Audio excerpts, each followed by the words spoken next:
Welcome to Meet the Press Now. I'm Kristen Welker in Washington, where President Trump and UK Prime Minister Keir Starmer just wrapped up a joint news conference. Prime Minister Starmer is the second European leader to visit the White House this week, and his visit comes ahead of a critical meeting between President Trump and President Zelensky that is expected to take place tomorrow at the White House.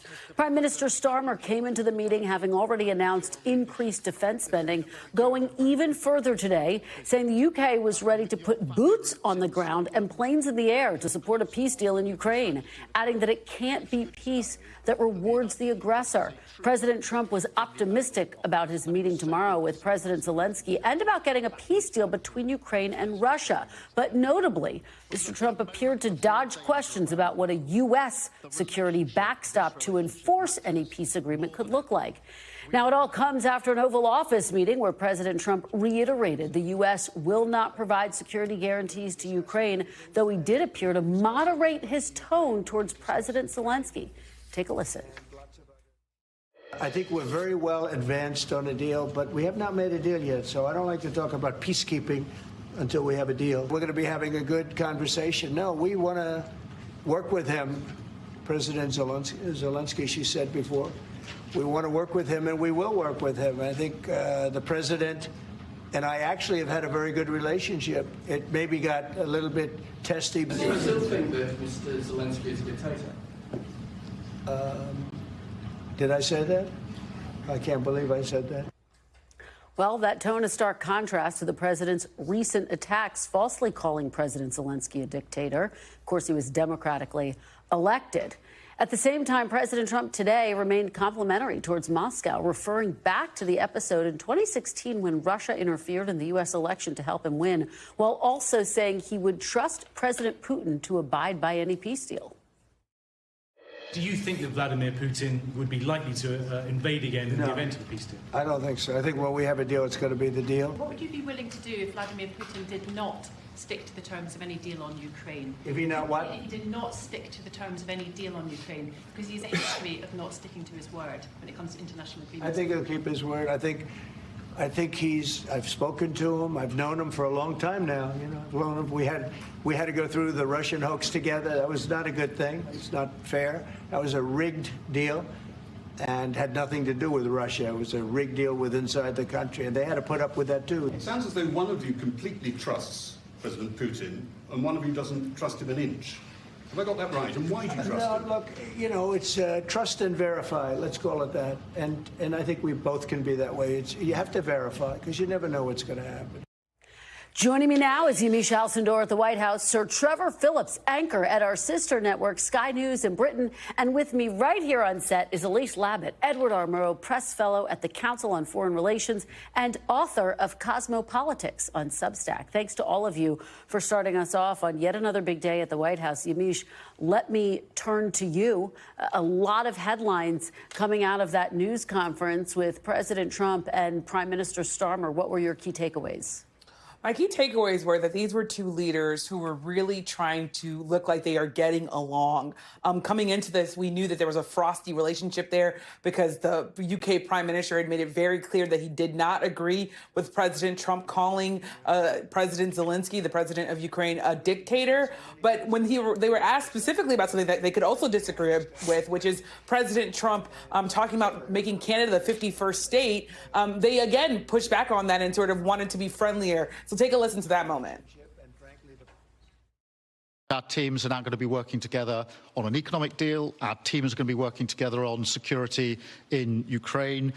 You mentioned Canada. I think you're trying to find a divide between us that doesn't exist. We're the closest of nations, and we had very good discussions today, but we didn't discuss Canada. Thank you. So a really striking moment there. The other thing is that President Trump said more than once that if a Ukraine-Russia deal didn't happen soon, fairly soon, that he didn't think one could be possible. So very interesting that he's putting a timeline there, especially, of course, on the eve of President Zelensky coming to the White House, Kristen. Yeah, Yamiche, that really stood out to me. The fact that he repeated, I think we heard it twice today, if he doesn't get a deal soon, it's not going to happen. It will be interesting to try to learn more about what specifically that means. Zooming out a little bit, though, the Prime Minister announced last week the UK's largest increase in security spending, and yet you still heard President Trump saying that there's not going to be a security element to this agreement. The concern for Europe, the concern for Ukraine, of course, is that that will leave Ukraine and, quite frankly, NATO nations vulnerable to a potential future attack by President Putin.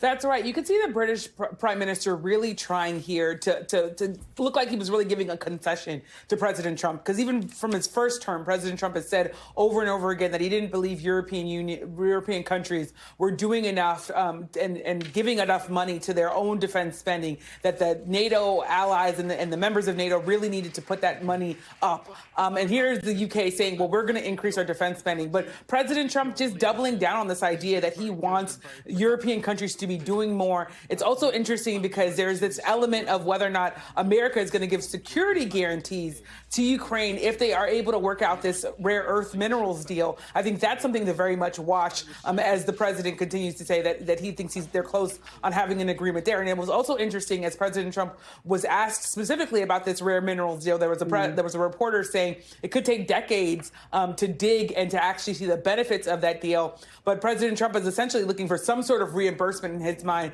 to the millions and billions of aid that the U.S. has given Ukraine. So interesting that the president is doubling down on the idea that this is still going to be good for the United States, Kristen. Absolutely. All right. Yamiche Alcindor at the White House, thank you so much. Sir Phillips, let me turn to you.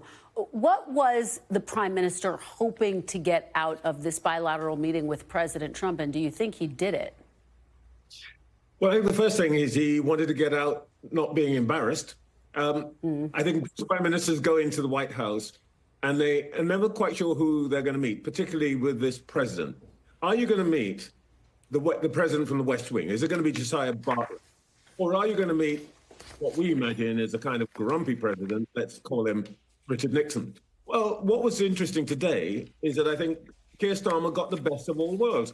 I think he met an avuncular, sunny, broad brush friend of Britain who loved royalty. Let's call him Ronald Reagan. So I think that the mood music coming out of the White House today, which is what the British Prime Minister most wanted, was that we are still the closest ally. We are still the favored partner, that there are things open to us, that we're not going to fall out over Ukraine, though it's worth saying that the British public have been absolutely steadfast in support of Ukraine.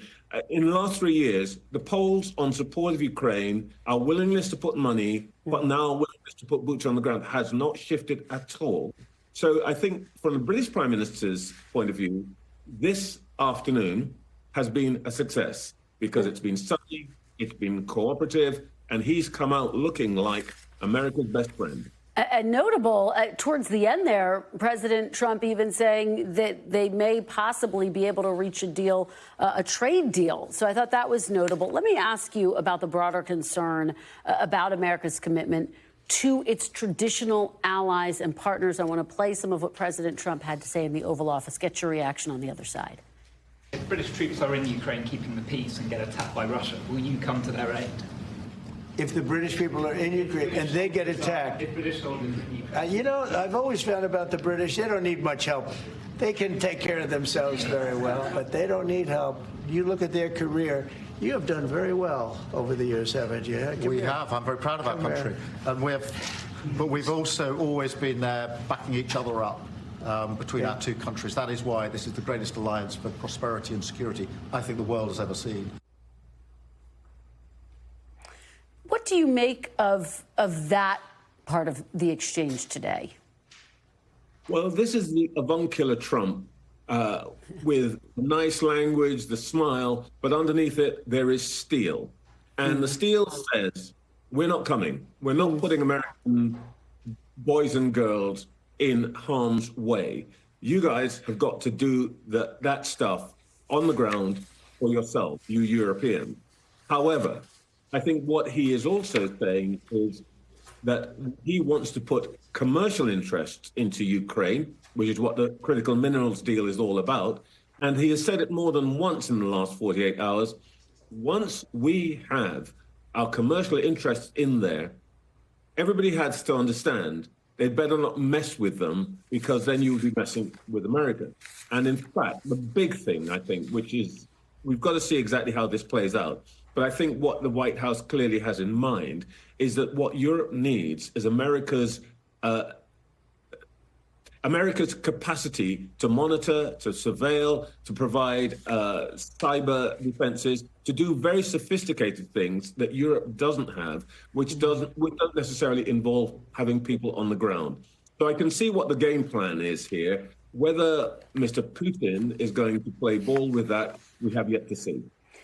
All right, Sir Phillips, it's always great to have you on. Thank you so much for joining us on this really big day. We really appreciate it. It's great to see you. It's always great to talk to my sister. Thank you, and my brother. Thank you. Come back soon, please. I appreciate it. Let me turn now to Elise Labott. Elise, thanks for being here. Great to be here. It's great to have you in person. Yeah. Let's start off with, I thought the tone today was so notable. You heard Right. Sir Phillips really Right. talk about it, Right. where the British Prime Minister Starmer, was very careful to basically say there is no daylight between us, even though there are some real differences in terms of how they are handling this moment, but making it very clear he wants a seat at the negotiating table. Well, that's exactly what it is, Kristen. There's like this catch-22 going on, right? Yeah. The Americans don't want to bring the British or the Europeans into the table until they know what they're going to do. And the British, don't want to commit to do anything until they know the U.S.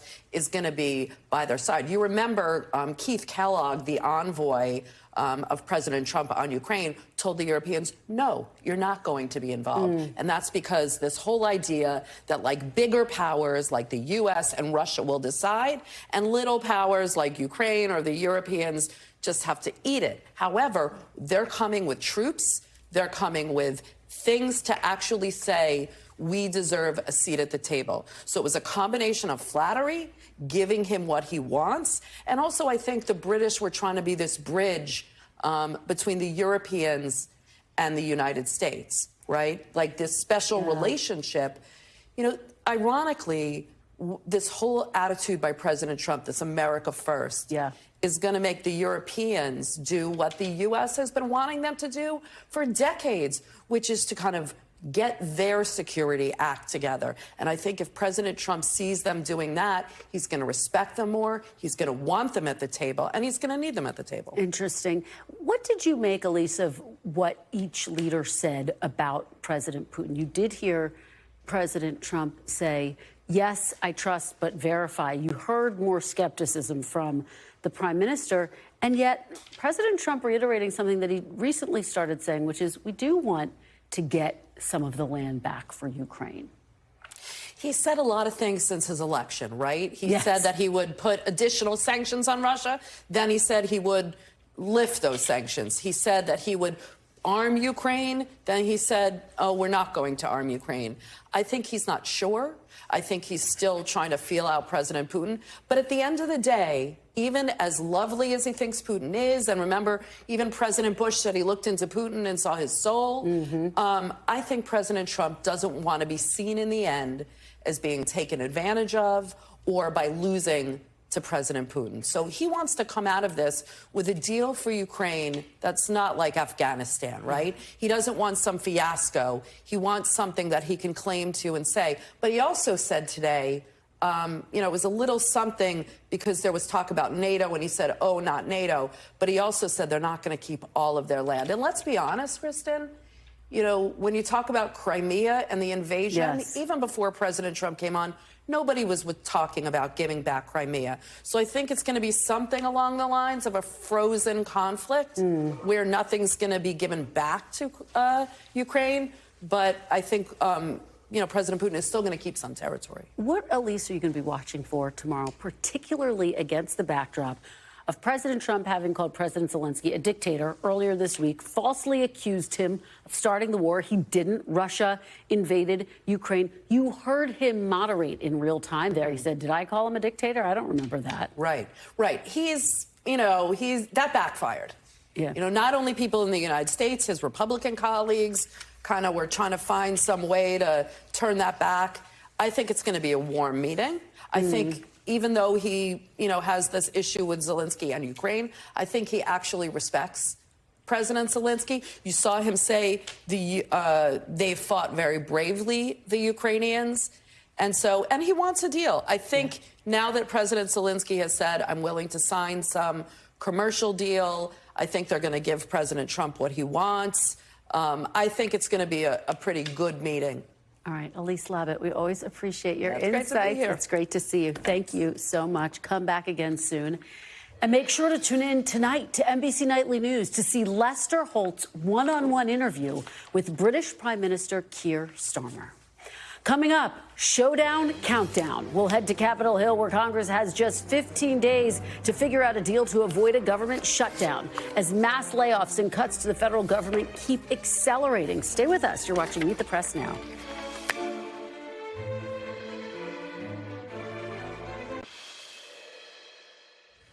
Welcome back. Turning to a very busy day on Capitol Hill. Government funding expires 2 weeks from tomorrow.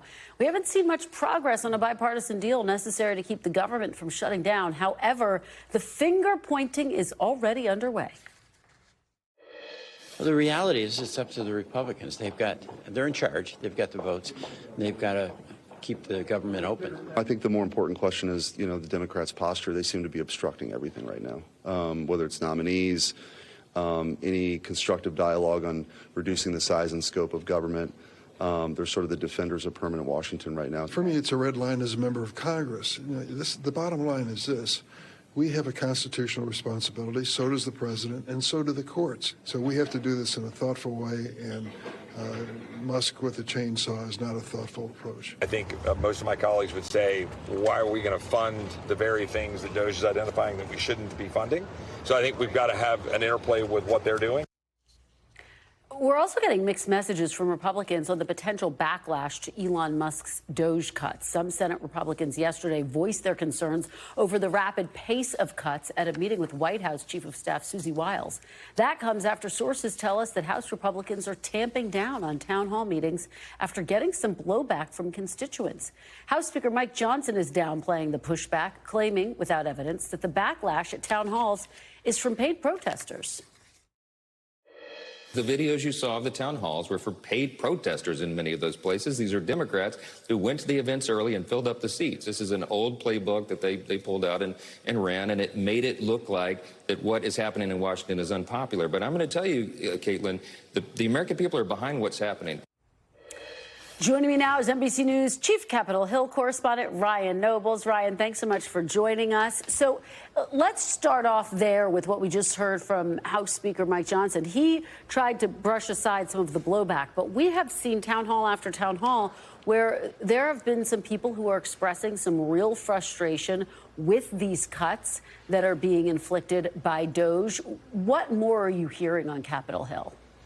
Well, first off, Kristen, we've seen this play out before, and it happens to both Republicans and Democrats. And every single time you start to see a groundswell of anger amongst constituents that manifests itself in these town halls, both Republicans and Democrats accuse the other side of trying to stack the deck, organize protests, even pay protesters. I think back to my early days covering the Tea Party protests against Democrats in town halls across the country. And Democrats try to tell us this isn't a thing. Don't pay any attention to it. And then it quickly became a movement that eventually led to Republicans taking control of both the House and Senate. So, I do think that there probably is some energy around these town halls that may be organized organized on some level. There's no evidence that these protesters are actually being paid by some sort of advocacy group to show up at these town halls. But it's hard to get people to show up to a town hall. This isn't like a ticket to a rock concert. You have to be passionate about this. And yes, they may be Democrats that are showing up to many of these town halls.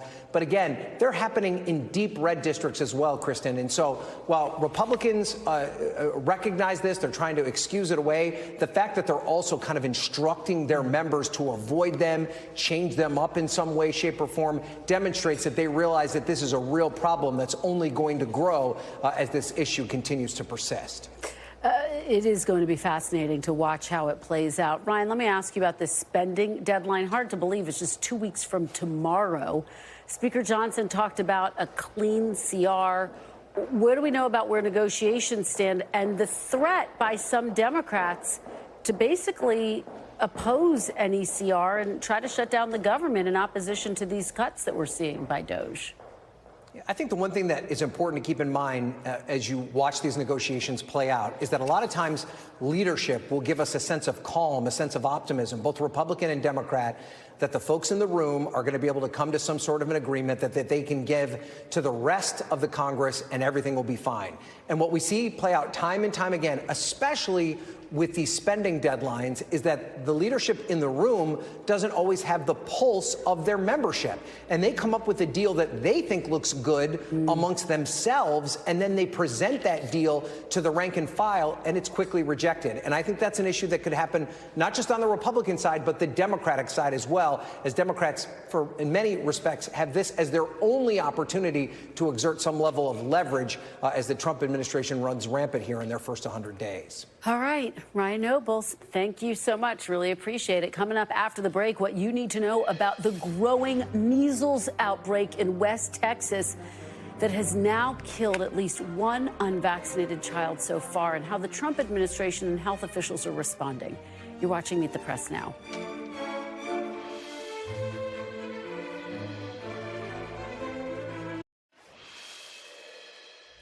Welcome back. There's escalating concern about a growing measles outbreak in West Texas, where the U.S. has now reported its first measles death in a decade. The victim was an unvaccinated child. At least 124 measles cases have been reported in West Texas. That's according to state health officials. At least 18 people have been hospitalized. Now, despite that, the anti-vaccine movement is falsely blaming measles shots for the Texas outbreak. And Health and Human Services Secretary Robert F. Kennedy Jr., a longtime vaccine skeptic, downplayed concerns when asked about the outbreak during a cabinet meeting yesterday. Look. There have been 4 measles outbreaks this year.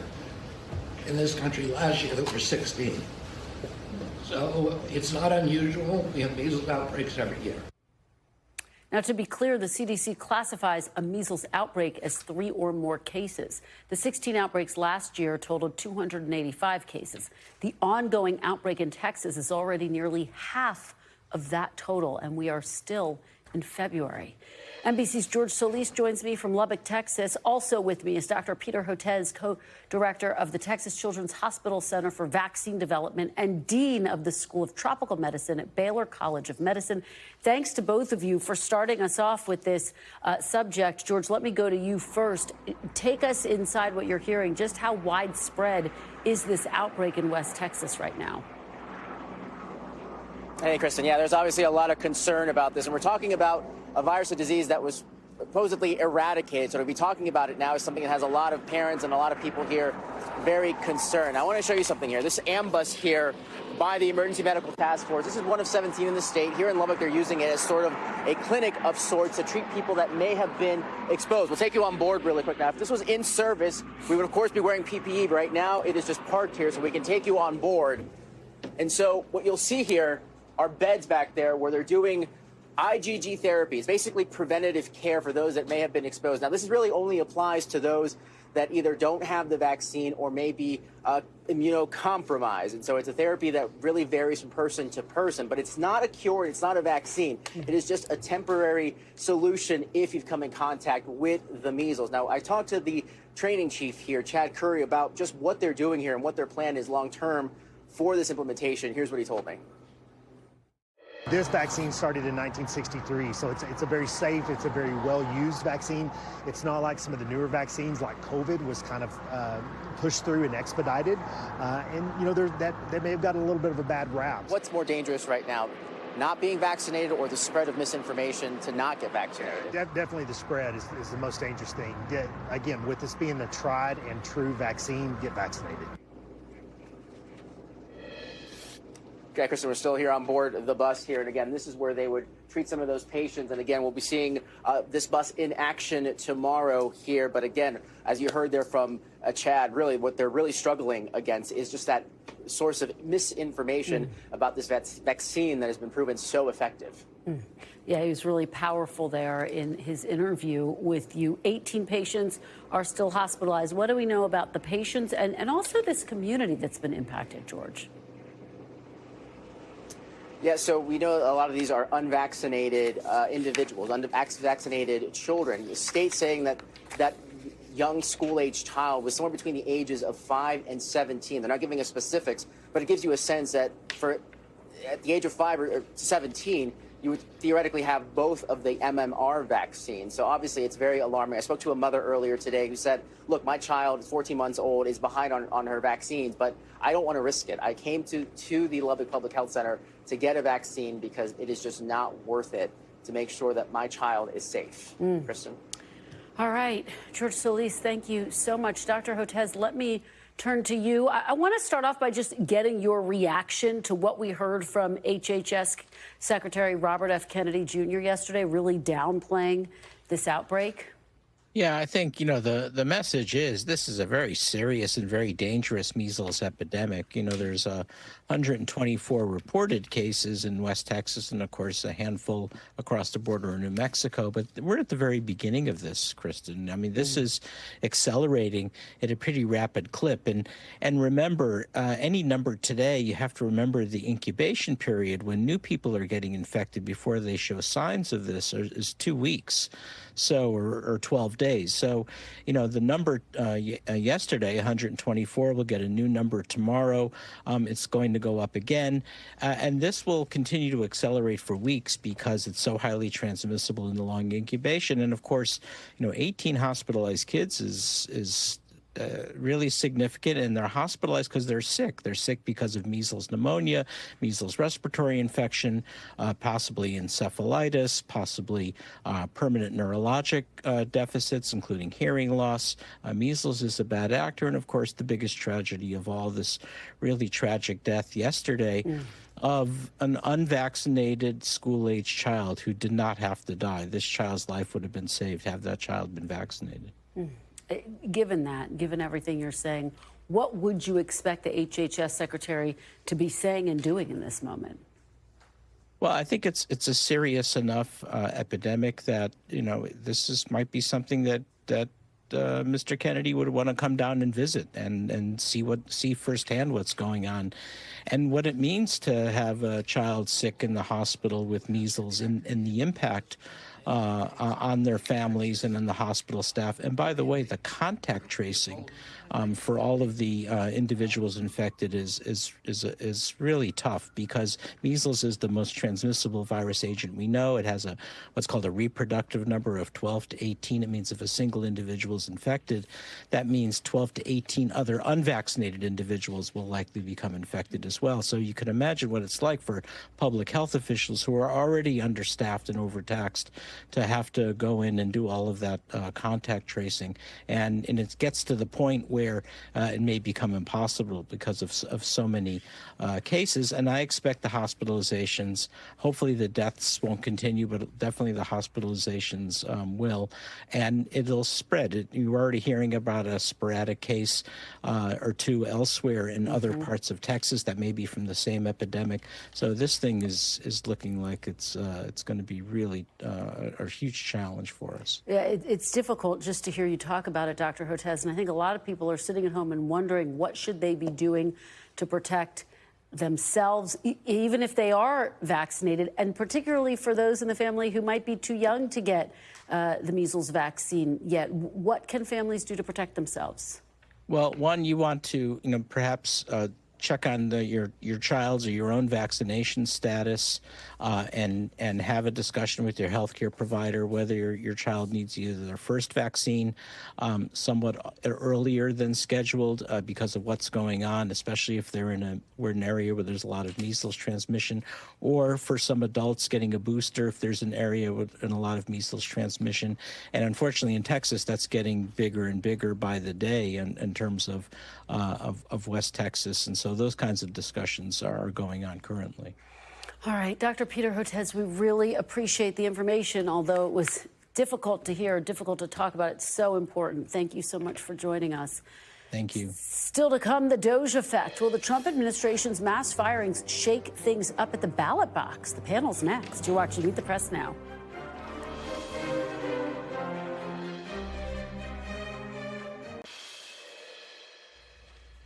Welcome back. If there is backlash at the ballot box to the firings and spending cuts by Elon Musk's Doge, one of the first test cases could be Virginia, one of 2 states that holds its gubernatorial election this year.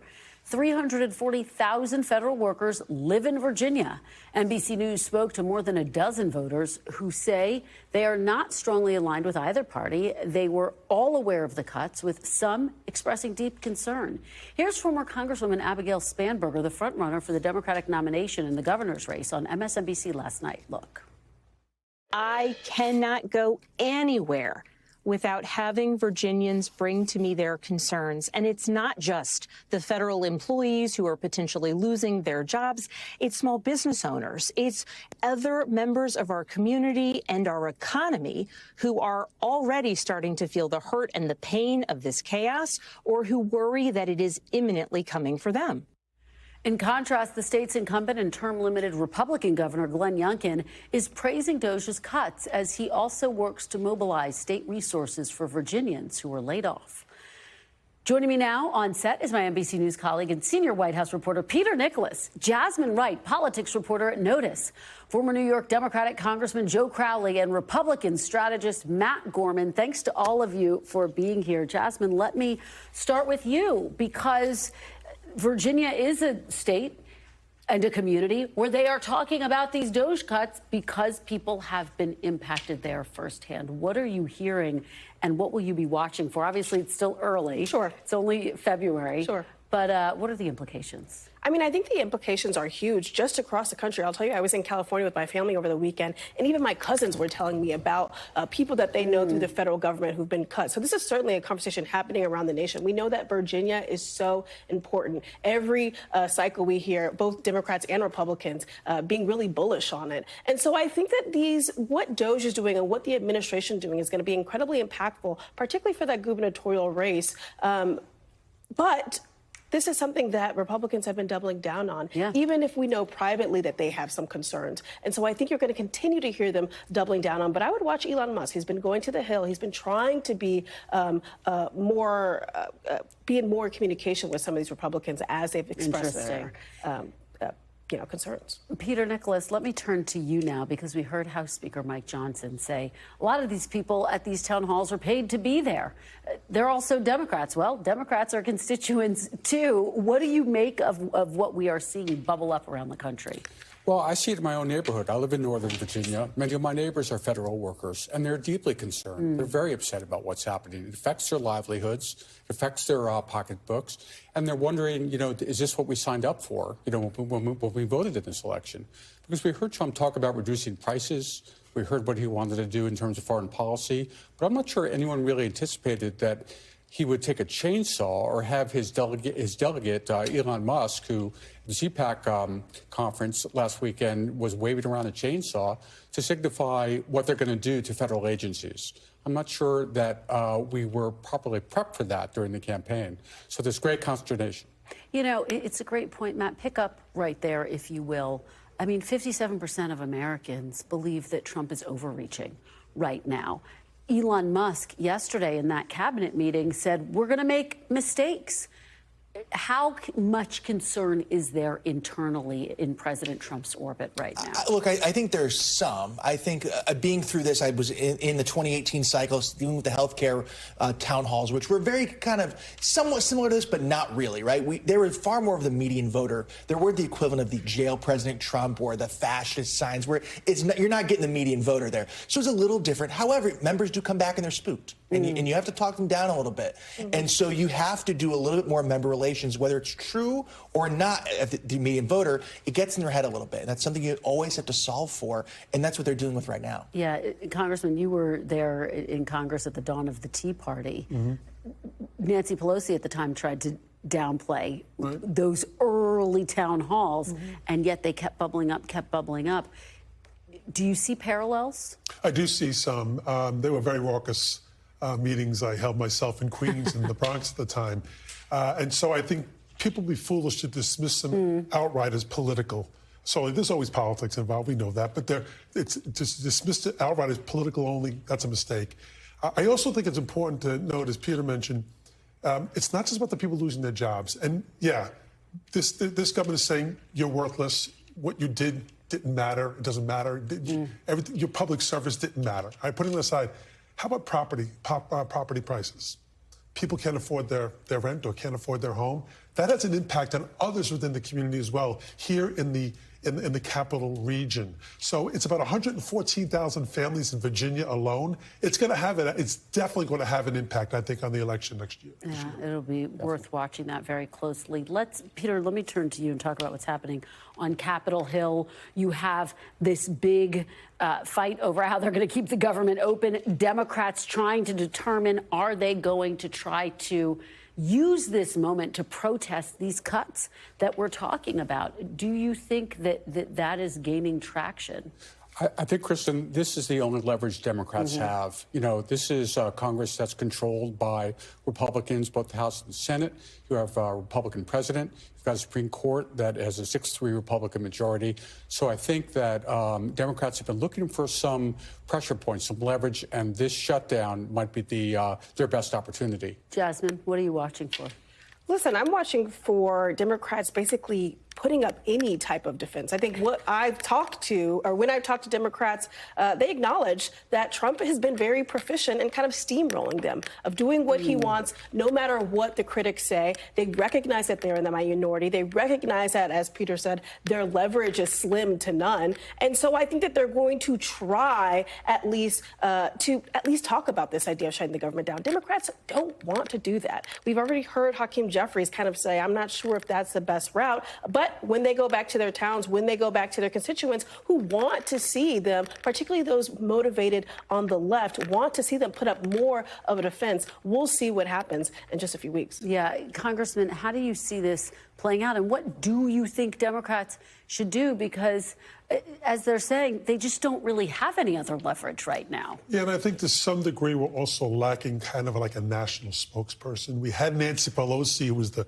focal point, you know, much to the chagrin of some other leaders here in Washington. Who do you see as a national spokesperson? I do think Hakeem who does it fall to? Has an opportunity. I think there are others. I think Catherine Clark is really coming out as well. But I think it's more like, you know, they're in the submarine, they're approaching the target, and they're hold it, wait, and people are sweating, fire. You know, I think that's part of this. What's going on? Yes, they're being criticized. But at the same time, Peter's right. They're waiting for the opportunity to have that leverage. And I think that's what's coming now. Republicans, when they used reconciliation in 2017, they had like a 20-vote margin in the House. Yeah. They have like a 2 or 3 vote margin right now. That's a huge difference. And that does give Hakeem and Democrats leverage within the House. Yeah. How do you see it differently? Shut down the government is the biggest gift to our party. It would be a massive gift. First of all, it would undermine a lot of the arguments they made about valuing federal workforce and valuing making sure that folks get their paychecks and all that.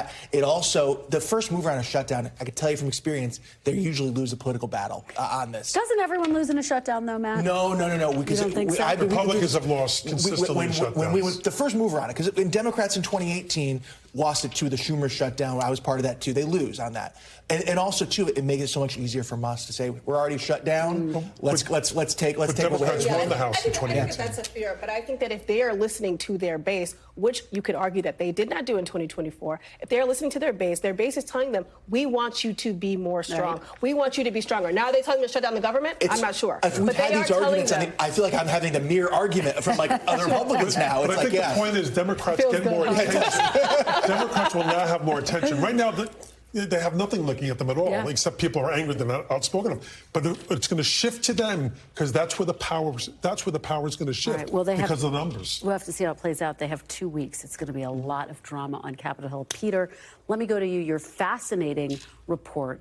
President Trump continues to joke about a third term, and yet a number of his allies are very serious in actually taking steps to explore what that might actually look like, even though the Constitution says he cannot run for a third term. I think one of the lessons from Trump's presidency is that we need to take him both seriously and literally. That there's an old saying, many a truth spoken in jest. So when there are voices on Capitol Hill, people in Congress who say, oh, he's just joking. But I think that it would be a mistake to make that assumption. He worked hard to win this election. He was out of power and exile for 4 years. It's very possible he may want to stay and that he may have more to do and he may have reason to stay. So how does he accomplish that? Well, the Constitution under the 22nd Amendment says there's a 2-term limit, full stop. There's no way around that. But you can amend the Constitution. There's 2 ways to do it. One is Congress votes, both houses of Congress vote by a 2/3 majority, and then it goes to the states. 3/4 of the states have to ratify. That's difficult. Congress is so polarized, that's probably not going to happen. But there's another way to amend the Constitution and give Trump a third term, and that would be if the states call their own constitutional convention, and they can do that with the 2/3 vote. So there are people, there are allies, people close to Trump, people who like Trump, Trump supporters, who want to go that state convention route and see if they can produce a third term, amend the Constitution that way. Both incredibly challenging. Matt Gorman, what are you hearing? Because clearly, as Peter lays it out, it would be a tough road, and yet you have people who are seriously talking about it. They know it gets the media attention. They know they'll get quoted. They'll know it'll be possibly a TV or a media hit on that. And they know also Trump and his allies will see it and they'll enjoy it, right? If you expect Trump to come out and absolutely rule anything out, and on many fronts, we've learned over the years he's very loath to do that. But I think it's not a serious thing. The lift is, to say it's high is probably an understatement. Joe? I don't think he needs the Constitution. I think he demonstrated the last time. I'm actually willing to admit that he actually won in 2020 now. I think the election was stolen from him, and he's not eligible to be president right now. But I think Peter's right. I think we have to take him at his word. Are you joking or are you serious? I was wondering where you're going with that. Just entered tough territory. All right. Thank you so much. This was a great conversation. Thanks for your great reporting, Peter. Appreciate it. Jasmine, Joe, and Matt, really fantastic. Thank you all for joining us. We're back tomorrow with more Meet the Press Now. The news continues with Yasmin Vesuvian in for Hallie Jackson right now.